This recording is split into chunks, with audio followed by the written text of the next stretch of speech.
Hello guys, welcome to my channel. তো এটা হলো 14 এপ্রিলের ভিডিও। তো 14 এপ্রিল চৈত্র সংক্রান্তি ছিল। তো আমরা সকালে উঠে হলদি নিম দিয়ে চান করে ঠাকুর পুজো দিয়েছি, তারপরে মা আমাকে খেতে দিল। তো এটা হলো আমাদের চৈত্র সংক্রান্তির খাওয়া। তো চৈত্র সংক্রান্তিতে আমরা বেসিক্যালি সকালবেলা আমরা খাই হলো চিড়ে, খই, তার মধ্যে আমাদের আছে লাবণ, যেটা সবচেয়ে বেশি জনপ্রিয়। তারপরে পেঁড়া আছে, ক্ষীর অল্প আছে, তারপরে দই আছে আর কলা আছে।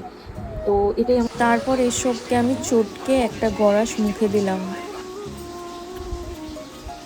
দুর্দান্ত স্বাদ গাইস, দুর্দান্ত। এখানে মা পিতা ভাজা করবে আর এখানে শিম বিচি ছিলতে বলেছে। আমাদের আম ডাল হয়ে গেছে, যেটা আমাদের একটা ডেলিকেসি ফুড বলতে পারো।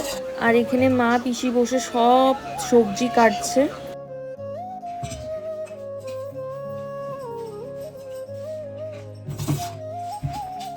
20 মিনিটস কমপ্লিট করলাম। যাই হোক, এতগুলো শিম বিচি too boring, but I completed.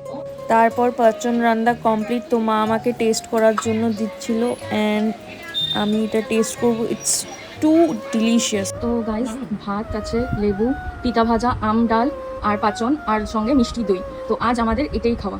তো আপনি দেখতে পাচ্ছেন।